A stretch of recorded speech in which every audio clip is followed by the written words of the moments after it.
किया गया, उसके बावजूद जो इनका अनुमान था उसमें ये फेल साबित हुए हैं। 24-25 में भी जो राजस्व व्यय का लक्ष्य इन्होंने 3,34,796 करोड़ रुपए रखा था, वो भी उसमें से व्यय ये सिर्फ 2,94,557 करोड़ रुपए कर पाए, यानी व्यय भी ये पूरा नहीं कर पाए। पूंजी खाते में प्राप्ति का जो लक्ष्य इन्होंने 2,64,787 करोड़ रुपए रखा था, वो लक्ष्य केवल 2,36,335 करोड़ ही ये अचीव कर पाए।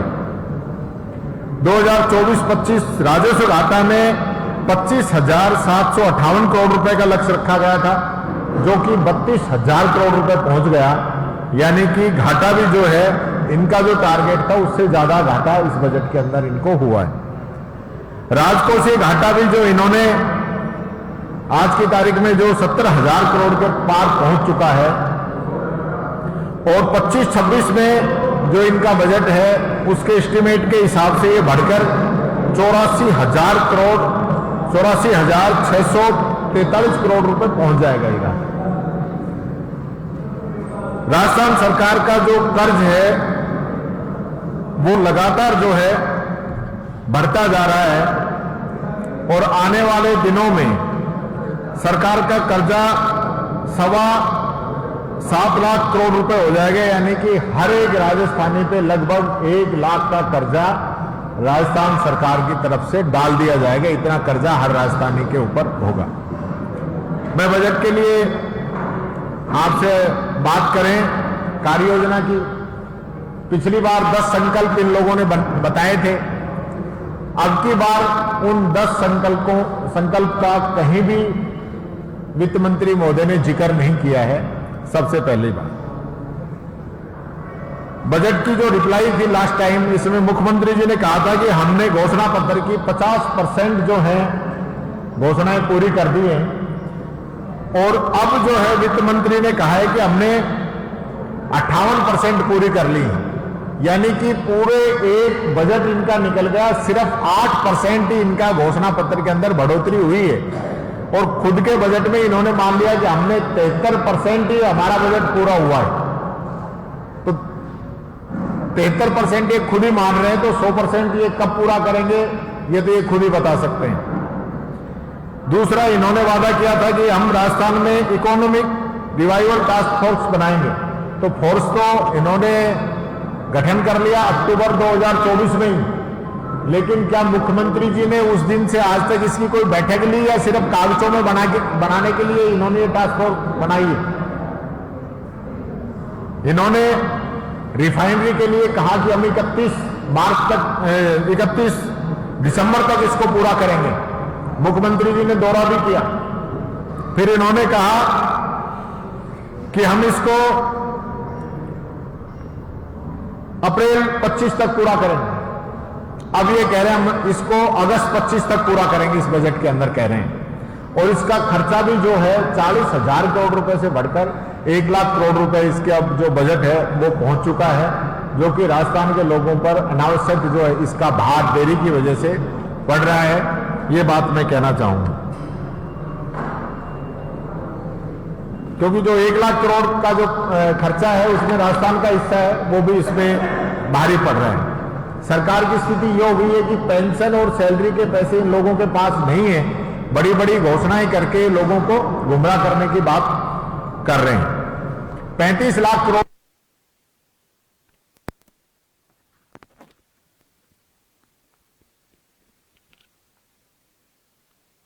के लिए सरकार के द्वारा क्या बजट दिया जाएगा, किस प्रकार से उसके अंदर ये काम करेंगे। मैं ये भी कहना चाहूंगा कि बजट में एसेट मोनेटाइजेशन की बात कही गई है, यानी कि सरकार अपनी जो सरकारी संपत्तियां हैं उनको बेचने का काम करेगी, उनको बेच के जो है पैसे लेके आएगी, उनसे राजस्थान सरकार अपना खर्चा चलाएगी।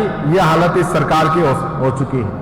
गरीबों के कल्याण की बात करने वाली सरकार, हमने जब हमारी सरकार थी उस समय मिनिमम इनकम एक्ट जो है गारंटी एक्ट हम लेके आए थे, जिसके तहत पेंशन के अंदर 15% की बढ़ोतरी हर साल होनी थी, इन लोगों के द्वारा उसके रूल्स नहीं बनाए गए।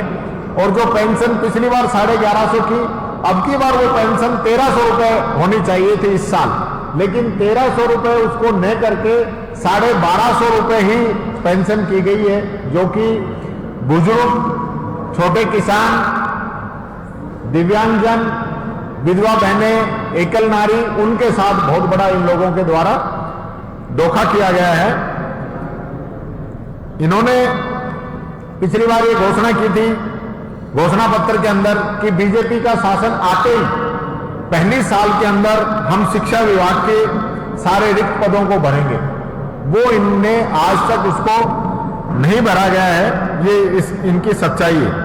इन्होंने पिछली बार कहा था कि हम 1 लाख भर्तियां करेंगे, अब ये खुद कह रहे हैं कि हमने 59,000 भर्तियां की हैं, वो भी हमारे समय की जो भर्तियां चल रही थी। तो इनकी 1 लाख भर्तियां कहां चली गई? और अब जो ये 1.25 लाख भर्तियां करने की बात कर रहे हैं, तो पुरानी करेंगे या नई करेंगे, ये इन्होंने इसमें कुछ नहीं बताया कि नई भर्तियां देंगे या पुरानी इनकी बकाया हैं उनको पूरा करने की बात करेंगे, ये मैं कहना चाहूंगा। इन्होंने 5 साल में 10 लाख से अधिक रोजगार नीति क्षेत्र के अंदर देने की बात करी थी पिछले बजट के अंदर, यानी कि 2 लाख रोजगार बनते हैं, लेकिन अब की बार बजट में उसको घटा के 1.5 लाख की घोषणा फिर वापस कर दी है कि निजी क्षेत्र में हम 1.5 लाख बच्चों को रोजगार देंगे। तो इनका पहला बजट और आज के बजट में इतना अंतर आ गया है, और इनका डाटा अगर ये निकालेंगे ऑन रिकॉर्ड तो ये आगे में भी नहीं पहुंच पाएंगे, ये बात मैं कहना चाहूंगा। इन्होंने नई रोजगार नीति के लिए 500 करोड़ के फंड की घोषणा की है, तो ये 23-24 में जो हमारा बजट था उसके बिंदु संख्या 8 पे हमारे द्वारा ये घोषणा की गई थी, उसी को उठा के कॉपी पेस्ट करके यहां इन लोगों के द्वारा डाल दिया गया है। नया इसके अंदर कुछ भी नहीं है। इसी प्रकार इन्होंने भरतपुर, बीकानेर, अजमेर इंजीनियरिंग कॉलेजों को राजस्थान इंस्टीट्यूट ऑफ टेक्नोलॉजी बनाना था, किंतु सिर्फ नाम बदला है, इसके अलावा इन्होंने 1 पैसे का काम उनके अंदर नहीं किया है। विधानसभा चुनाव के अंदर प्रधानमंत्री जी ने कहा था, और इनका ट्वीट भी था बीजेपी का, कि हम राजस्थान के अंदर हमारी सरकार बनते ही हम हरियाणा के बराबर डीजल पेट्रोल करेंगे। वो इन लोगों ने नहीं किया। इनका ये ट्वीट था, इनकी घोषणा थी, घोषणा पत्र में भी था कि हमारी सरकार बनते ही पहले दिन हम किसान को 12,000 सम्मान निधि देंगे। उसको पहले इन्होंने 1,000 बढ़ाया, फिर 2,000 बढ़ाया, अब की बार 3,000 बढ़ाया, लेकिन आज भी वो किसान 12,000 के लिए तरस रहा है। जो घोषणा इन्होंने 12,000 देने की थी, आज मात्र 9,000 देने की इन लोगों ने घोषणा की है, जो किसान से धोखा है। गेहूं का समर्थन मूल्य भी 2700 रुपए करने की कही थी, उसमें भी आज इन्होंने मात्र 150 रुपए बढ़ाए हैं। 2700 रुपए का समर्थन मूल्य गेहूं का किसान को ये लोग नहीं दे रहे हैं। इसी प्रकार से इन्होंने बाजरे की खरीद के लिए घोषणा की थी, एमएसपी की बात की थी, लेकिन कोई काम इन लोगों ने इस दौरान नहीं किया, और बजट के अंदर बड़ी बड़ी बातें करके चुप हो गए। इन्होंने 450 में सिलेंडर की भी जो घोषणा की थी, वो अभी किन्हीं लाभार्थियों के पैसा आ रहा है, किन्हीं के नहीं आ रहा है, ये स्थिति उस सिलेंडर के अंदर बनी हुई है। उसको भी अभी तक ये जस्टिफाई नहीं कर पाए हैं। आरसीडीएफ में दूध बेचने पर 5 रुपए लीटर जो है सरकार सब्सिडी दे रही है, वो भी 4 महीने से वो पैसा पशुपालकों को सब्सिडी का नहीं मिल रहा है। ये बात मैं कहना चाहूंगा। एसटी कोष की राशि इन्होंने 1750 करोड़ रुपए करने की कही है, और पिछले बजट में इन्होंने 1500 करोड़ रुपए जो राशि घोषित की थी, उसमें से 1 रुपया भी इन्होंने एसटी के लिए, आदिवासियों के लिए जो खर्च करना था वो नहीं खर्च किया।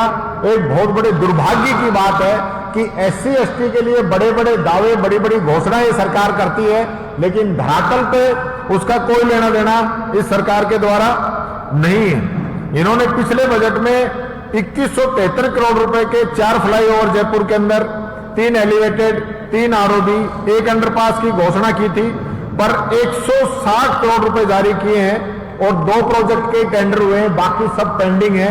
ये इनकी बजट घोषणाओं की स्थिति है। खाटू श्याम जी में भी इन्होंने 100 करोड़ की घोषणा की थी, वहां भी 1 पैसे का काम उसके बाद नहीं हुआ है, घोषणा यूं की इनकी पेंडिंग है। इन्होंने पीएम मातृ वंदन योजना में जो राशि थी उसको 5,000 से बढ़ाकर 8,000 की बात की थी, लेकिन उसको भी इन लोगों के द्वारा 6500 ही किया गया है। इन्होंने प्रत्येक संभाग में Rajasthan institute of medical science खोलने की घोषणा की थी। वो घोषणा तो छोड़िए, आरयूएचएस में परमानेंट वीसी भी ये लोग नहीं लगा पाए, ये इनकी स्थिति बनी हुई है। और उसमें भी अभी देखेंगे कि वीसी कहां से आ रहा है, राजस्थान की बजाय वीसी बाहर से लाया जा रहा है। ये एडवांस में आपको मैं बताना चाहूंगा। इन्होंने हर संभाग में राजस्थान इंस्टीट्यूट ऑफ टेक्नोलॉजी की घोषणा की थी, वो इन लोगों के द्वारा पूरी नहीं की गई। पिछले बजट में महाराणा प्रताप स्पोर्ट्स यूनिवर्सिटी वो खोलने की घोषणा की थी, उसका अभी तक कुछ नहीं किया। इन्होंने वादा किया था कि हम आंगनवाड़ी कार्यकर्ताओं को 13,000 रुपए, मिनी आंगनवाड़ी कार्यकर्ताओं को 7500 और सहायिकाओं को 6500 रुपए देंगे और आशाओं को 6,000 रुपए देंगे। ये वादा भी अभी तक पूरा नहीं हुआ है। कुछ राशि देके इन्होंने इतिश्री कर ली है। इन्होंने कहा था कि जिन किसानों की जमीन नीलाम हुई है उनको सरकार के द्वारा मुआवजा दिया जाएगा। आज तक पूरे 1 वर्ष के दौरान एक भी किसान को इस सरकार के द्वारा मुआवजा नहीं दिया गया। पिछले बजट में इन्होंने कहा था कि 25 लाख घरों को पीने का पानी पहुंचाएंगे, लेकिन हकीकत यह है कि राज्यपाल के अभिभाषण में इन लोगों ने कहा कि 8.5 लाख घरों में हम पीने का पानी पहुंचा रहे हैं, यानी कि तीसरे हिस्से में ही आप अपनी बजट घोषणा तक पहुंच पाए। इसी प्रकार से इन्होंने पूरे 8 महीनों से बेरोजगारी भत्ता जो है युवाओं को ये लोग नहीं दे पा रहे, ये बात मैं कहना चाहूंगा।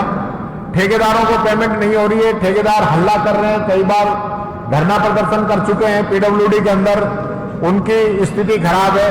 वो बजट के अंदर कहीं कोई जिक्र नहीं है कि समय पर हम लोगों का पैसा पहुंचाएंगे। इसी प्रकार से हेल्थ केयर के लिए पिछले बजट में 40,000 करोड़ की बात की थी, लेकिन आईपीडी टावर के 100 करोड़ रुपए भी ये लोग नहीं दे पाए हैं अभी तक। ये बात मैं बताना चाहूंगा। मंगला पशु बीमा में अब की बार कहा है कि हम किसानों की संख्या दुगनी करेंगे। पहले जो बीमा करा रहे थे उनको लॉटरी के माध्यम से बीमा दे रहे थे, अब राशि दुगनी की है। तो ये किसानों के साथ दोहरा व्यवहार है इन लोगों का। हर किसान को अपने पशु का बीमा कराने की छूट रहनी चाहिए, तो सबका बीमा जो है सरकार को कराना चाहिए। गौशालाओं का अनुदान भी 15% बढ़ाया है, लेकिन वो 9 महीने की बजाय 12 महीने करने की जरूरत है। अनुदान जो है आज के समय में सिर्फ 9 महीने दिया जा रहा है, तो बाकी 3 महीने गौशाला बड़े क्राइसिस के अंदर रहती है, तो उसके लिए कुछ भी नहीं किया गया। और पिछले बजट में बिशन सिंह शेखावत पत्रकारिता पुरस्कार की घोषणा की गई थी, लेकिन मैं चाहूंगा कि आप जितने भी हमारे पत्रकार साथी हैं, इस वर्ष किसी को भी ये पुरस्कार मिला हो तो आप मुझे जरूर बताएं, क्योंकि मेरी जानकारी में नहीं है कि ये पत्रकारों की जो घोषणा की थी वो पूरी की हो। और जो हमारी पिछली जो घोषणाएं थी जो इस सरकार ने रोक दी है, 100 हमारे मेगा जॉब फेयर लगते थे, वो इनको रोकने का काम किया है। अनुप्रति कोचिंग में 30,000 युवाओं का चयन अभी तक इन लोगों ने नहीं किया है। 300 करोड़ रुपए की लागत से APJ Abdul Kalam institute of technology Jaipur वो रोक रखा है इन लोगों ने। 350 करोड़ रुपए से राजीव गांधी एविएशन यूनिवर्सिटी का काम इन लोगों ने रोक दिया है। कोटा में माइनिंग यूनिवर्सिटी थी, उसका काम इन लोगों ने रोक दिया है। बाबा आमटे दिव्यांग विश्वविद्यालय जयपुर के अंदर और जोधपुर के अंदर जो बन रहे थे उनको इन लोगों ने रोक दिया है। Rajiv Gandhi scholarship for academic excellence योजना का नाम बदल दिया और बच्चों की संख्या भी 500 से 300 कर दी। समय पर भुगतान नहीं कर रहे हैं, बच्चों को भीख मांगनी पड़ रही है विदेश के अंदर।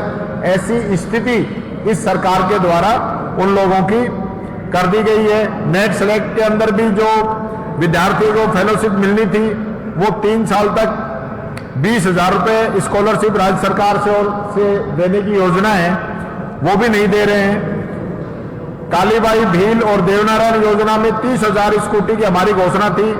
ये घोषणाएं स्कूटियां के अंदर पेड़ पौधे जाम चुके हैं और सरकार जो है स्कूटी बांट नहीं रही है। ये स्थिति इस सरकार की बनी हुई है। आरटी में 9वीं से 12वीं तक की पढ़ाई निःशुल्क की थी, जिसका पैसा सरकार अभी नहीं दे पाई है। पिछले बजट का ये हालत है इनकी।